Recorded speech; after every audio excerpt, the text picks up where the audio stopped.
Big news! I'm starting a new podcast with Alan. We're only going to talk about hot cross buns. We might run out of content after a few episodes, but that won't be a problem because after that it will just be us taking turns to eat them instead. Probably need to be a video podcast, that one.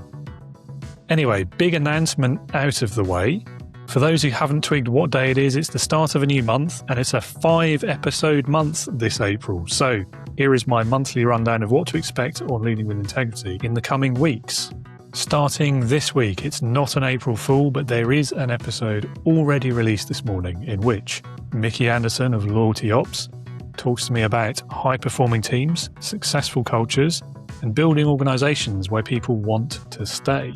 Next week, Joyce Odidison and I will be discussing workplace conflicts, building resilience, wellness, and other topics on work, stress, and a leader's responsibilities. Then Roman Rackwitz will be here the following week to talk motivation, gamification, and what behavioural and neurosciences have to teach us about leading more effective, more creative, innovative, and happier teams. On the 22nd, my guest will be Damian Connolly, who'll be chatting with us about the financial missteps every business owner should know how to avoid, the role of a CFO or finance professional in a business, leadership lessons from the companies he's worked with and in, and more besides. And then to bring April to a close, my final guest of the month will be Adriana Vaccaro, and she will be helping us explore key leadership behaviours, signalling and other behavioural psychology, and how leaders can use these lessons to build better team cultures. A good variety of guests there, but with a definite thread of culture and leadership behaviours running throughout the month. And I wish I could say I planned it that way, but it was a happy accident. Keep watching now for a short clip of each of those 5 episodes so you do have a taster of what's to come this month. And thank you so much for watching.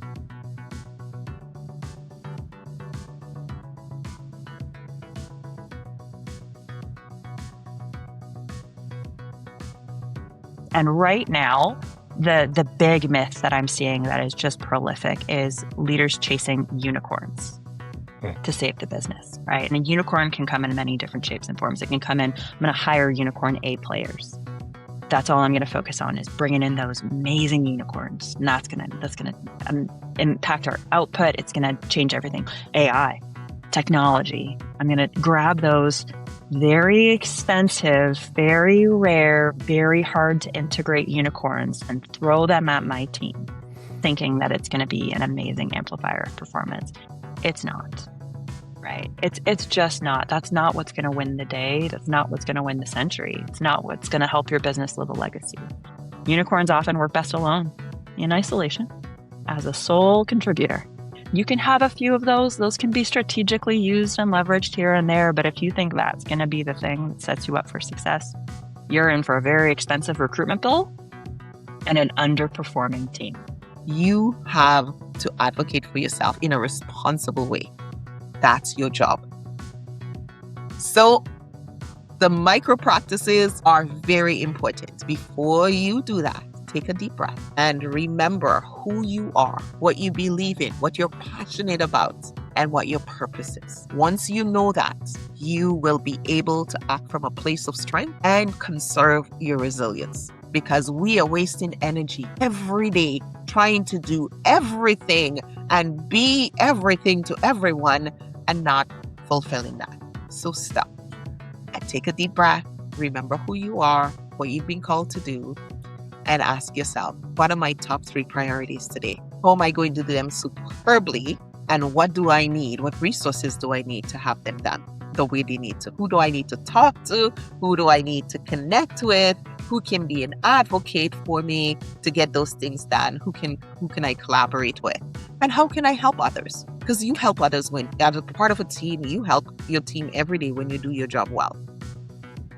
When you're interested in creating things, processes, or products for humans that they really like, or they enjoy doing, or where you at least can create some kind of retention. Actually, we have 2 different ways to do that. One is I can try to persuade you or to bribe you or to trigger you, right? It's like, I give you something if you do that. I mean, that's a classical approach that we can experience all the time. So it's like the classic points program, loyalty program, right? I mean, they are only there to say, hey, if you do this, you will get something. That's bribery. Okay, that's extrinsic. I can bribe my kids to clean up their rooms so that they can watch TV. We have that kind of stuff.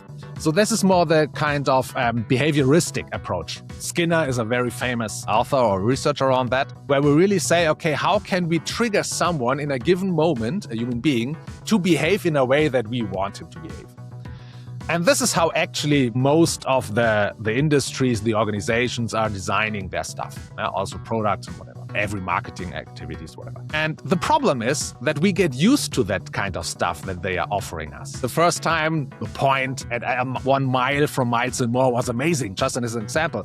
But as soon as you've got them once, the second time it's, yeah, I knew that. The third time it's, what, still only that? So we get really used to that.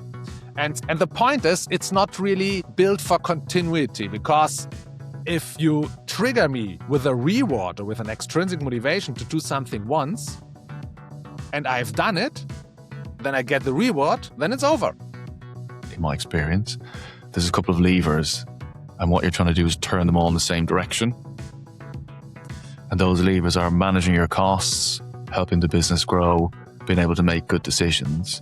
And so it's not about cutting. If you cut, you're going to struggle to grow the business. At the same time, you need to be managing your costs and cutting your costs where it needs to be. So you turn that lever to the right-hand side. Then you're trying to do the things that help the business grow and continue growing, which requires a bit of investment or taking some steps within the business to make things operate more smoothly. You turn that one to the right. And then the financials, if you know all the details of what you're spending, your cash flow, your revenue, value of a customer, average profitability per service type, then you've got everything you need to make those decisions. You turn that to the right. So all the levers are pointing in the right direction. That means you're going to have a growing business, because you know you're taking the right decisions, you're pushing the business forward to grow, but you're also making sure you're not letting your costs go out of control. Yes, people are probably the most expensive thing in the business, but also there's no business without them, unless you're going to do it all yourself, which I suspect most C-types won't. Yeah, and that kind of ties into your leadership discussion generally, is that any successful business, just as it needs an accountant, again, I'm biased on this, but I think they need an accountant, you can't grow a large, successful business without having people, and good people. And that's maybe where the leadership comes in, is how do you get those good people? How do you keep those good people? I will just never forget what it feels like to have someone seeing potential in you that you haven't even considered. So that to me was very inspirational, and I try to do that for other people. That was maybe, 15 years ago. So I really have been trying to do what he did for me for other people. I think there is that saying, you're not a leader until you have developed other leaders. So I definitely learned that from him.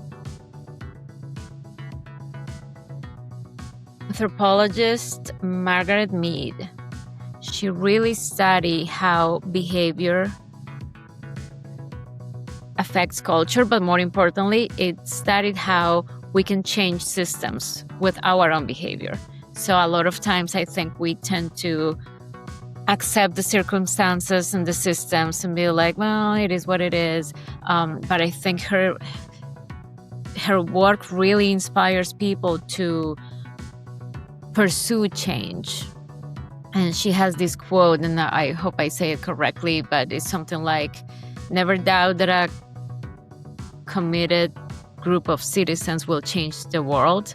In fact, it's the only thing that ever has. And I think that is so inspirational, because we can improve our environment, and then collectively it just has a ripple effect. So I would love to have a conversation with her if that was possible.